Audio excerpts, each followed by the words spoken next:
Galera, hoje lá na farmácia do estado, fui pegar um medicamento especial.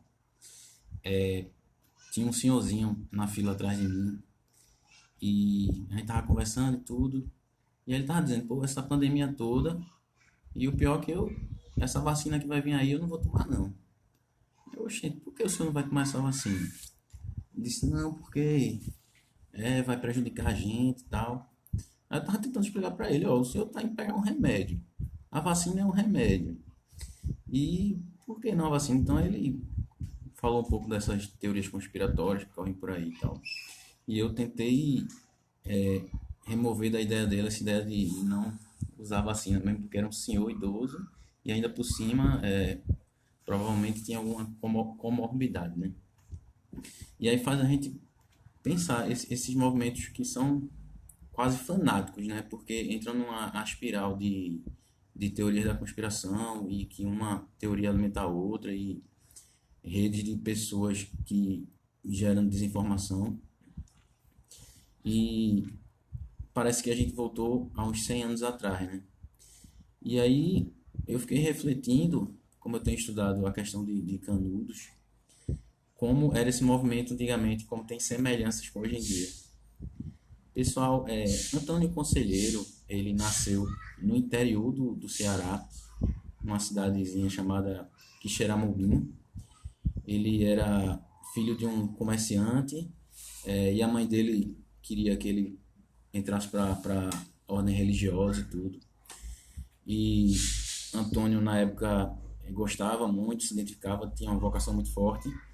Só que o pai dele quis que ele seguisse essa área de comerciante, né? Então, ele teve que abandonar essa vocação dele. E logo em seguida, a mãe de Antônio morreu. Ele ficou sendo criado pelo pai e pela madrasta.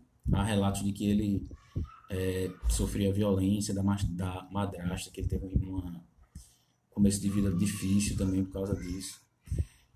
E depois, logo depois, ele perde o pai também, quando ele tem uns 20 anos mais ou menos, e aí ele vai ter que assumir esse comércio que ele não gostava, abandonando de vez os seus sonhos de seguir uma vida eclesiástica, né? E aí, logo em seguida, ele quebra, o comércio não dá certo, ele não tinha nenhuma vocação para o comércio.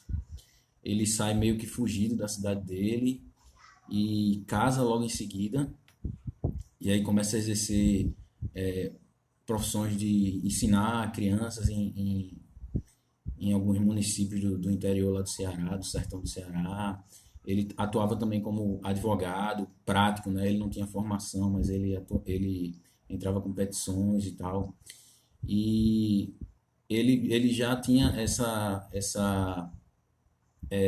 que ele, ao longo da vida dele vai se desenvolver, ele vai sempre manter de cidade em cidade, né? Então ele passou por várias cidades lá no Ceará, até que em Ipu, ele, quando tá voltando para casa, ele encontra a esposa dele com um sargento de polícia.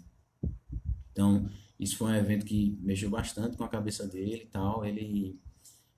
Depois disso, ele vai pro sertão, ele meio que desaparece assim, né? Sai de vista. Todo mundo da cidade acha que ele morreu, e aí ele passa anos e anos desaparecido. Quando uns 10 anos depois, começam a aparecer notícias sobre uma pessoa que peregrinava de cidade em cidade no sertão, e aí ele faz um movimento de andar por todo o sertão, né? Ele sai lá do Ceará, que é um estado que fica lá em cima, e vai passando ali pelo sertão de Pernambuco, da Paraíba, e até chegar no Ceará, ele não vai em uma linha reta, ele vai parando em cada cidade que Antônio passava, ele ia lá, aí encontrava geralmente que a igreja estava em ruínas, né? Porque cidade pequena, os padres não tinham aquele cuidado com a igreja, nem sempre o padre estava lá, nem sempre tinha uma presença constante da igreja. Então ele ia lá na igrejinha destruída da cidade, ele começava a fazer reforma da igreja, fazer a mesma coisa com o cemitério, ele trabalhava, passava dias trabalhando, reformando tanto a igreja quanto o cemitério daquela cidade. E aí começava já a ter algumas ideias estranhas, né? Ele, depois dos trabalhos, ele sentava num canto da cidade assim, e aí as pessoas iam conversar com ele dava alguns conselhos, falava de fim de mundo e tudo, aí começa a criar toda uma mitologia em torno dele, né? Então, é, isso foi um movimento que foi, vamos dizer assim, lento e constante, né? Cada cidade dessa do interior, Antônio Conselheiro ia, é, reformava a igreja, reformava o cemitério, ficava todo dia aconselhando as pessoas, daí esse nome dele de Antônio Conselheiro. Então, depois de fazer isso por anos e anos e anos, e voltar em várias cidades, passava várias vezes nas mesmas cidades e tal, ele começa a juntar um grupo de fiéis, né, dele. E aí, ele, a gente tem que lembrar que vai se aproximando a virada do século, né? Do século XIX para o século XX. Essas viradas são sempre propícias a falas apocalípticas, e a fala de Antônio Conselheiro era bastante apocalíptica. Ele dizia que o mundo ia se acabar, que o sertão ia virar mar, que o rei Dom Sebastião, que foi um rei que desapareceu numa missão para a África, um rei de Portugal, que Dom Sebastião ia sair do mar junto com seus cavaleiros para combater os infiéis e tal. Então, ele fazia toda essa peregrinação pelo sertão, começou a ter muitos seguidores, e o que é que acontece? Quando ele já tinha um grupo relevante de seguidores, que ele resolve assentar num lugar e começar a viver de acordo com os seus preceitos, que eram bastante severos, assim, né? Antônio Conselheiro é interessante. Ele tinha severidade para algumas coisas, algumas restrições e tal, mas ao mesmo tempo ele recebia todo mundo, né? Então a comunidade conselheirista era composta de sertanejos, de escravos fugidos, escravos recém-libertos, tinham prostitutas, tinham virgens, tinham agricultores, tinham todo tipo de pessoa, bandidos, cangaceiros. Se você, Antônio Conselheiro, ele não estava interessado em seu passado, ele recebia todo mundo, tinha uma grande universalização naquilo que ele pregava, né? Então, se você fosse atrás dele, você dissesse que queria seguir os preceitos dele, queria seguir o caminho do bom Jesus, ele recebia, e você virava uma pessoa ali da comunidade. Não existiam restrições de cor, de classe, de nada, né? Então, começa a seguir, muitas pessoas começam a seguir ele, e aí ele se assenta lá em Canudos, né? Na região onde a gente vai conhecer. E aí o que acontece? Junto com essa pregação que ele falava de que ia chegar um cavaleiro do anticristo, que é uma coisa que consta no livro de João do Apocalipse, né? Que vai vir um cavaleiro do anticristo, que coisas ruins vão acontecer e que tudo vai mudar. Aí, justamente nessa época, considerando também que era a virada do século, acontece o quê? Em 1889, 15 de novembro, me corrijam aí os historiadores se eu estiver errado a data, né? A proclamação da República, né? Então o Brasil deixa de ser monárquico e passa a ser um país republicano. Então, se você juntar o ultraconservadorismo dele, essa ideal de que iria acontecer uma coisa muito diferente, e realmente acontece a proclamação da República, então ele já fica muito em conflito com aquilo. Então ele era muito contra a laicização do Estado, né? Ele dizia o, que o Estado ele queria roubar o batismo da igreja, que ele queria tirar o sacramento do casamento da igreja. Ele pregava muito a favor das coisas da igreja, só que ao mesmo tempo a igreja não apoiava ele, porque ele tem um discurso muito radical, né? Era um discurso muito extremista, e a igreja não concordava com isso. Inclusive porque Antônio Conselheiro ele reunia frações da população que era a população mais oprimida, né? Enquanto enquanto a igreja ela sempre estava em conluio com os grandes coronéis, né? Então existia um recorte de classe aí, né? A igreja, tanto ideologicamente, considerava aquilo muito radical e muito fora dos preceitos dela, quanto do ponto de vista de classe, a igreja estava com os poderosos, enquanto Antônio Conselheiro recebia todo mundo, né? Então, tem esses dois lados. Mas Antônio Conselheiro nunca entrou em conflito com a igreja, ele, né? Ele sempre dizia que era para seguir os preceitos da igreja e tal. Então, a fala dele era sempre em complementação. Ele pegava púlpitos da igreja também e tal. Em algumas paróquias, os padres deixavam ele falar depois da missa, até porque o sertanejo era muito místico, né? Ele era muito fanático. Se não deixasse, era até pior, porque demandava os paroquianos, né?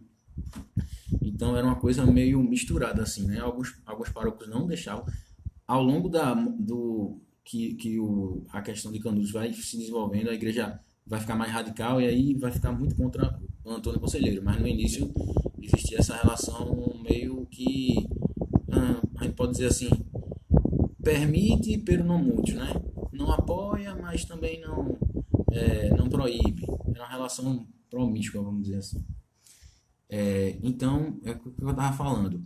Então, aí Antônio Conselheiro, ó, aí, as falas dele, vê como é uma coisa interessante. Ele falava, não, não participe de recenseamento, não responda o censo, porque a República ela quer saber onde é que estão os ex-escravos, porque ela quer que volte à escravidão. Começava a inventar uns discursos paranoicos que a gente encontra alguns paralelos com os que são de hoje em dia, né? Então, não, o censo é uma ferramenta do demônio, a república é do demônio, os republicanos eles querem destruir a família, eles querem voltar à escravidão, umas coisas que era um discurso paranoico, vamos dizer assim, né? Apesar que a república realmente não estava muito interessada em melhorar a vida do cidadão, né?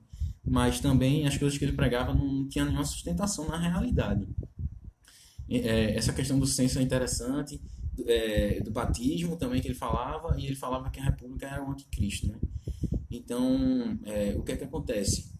Nessa época de Antônio Conselheiro, o sertão, no sertão de lá da Bahia, como de todo o Nordeste, nos brotões do país, e até nas capitais mesmo, a gente via o que? Uma ausência de informação, né?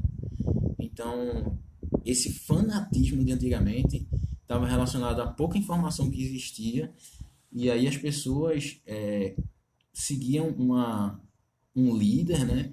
E começavam a ver as coisas que ele falavam se confirmando de alguma forma. Algumas coisas, como eu falei, né? Coincidiram, e outras, por exemplo, o fato de Canudos ter sido atacada mais de uma vez, né, e ter conseguido revidar. Então aquilo também foi muito bem manejado por Antônio Conselheiro e tal.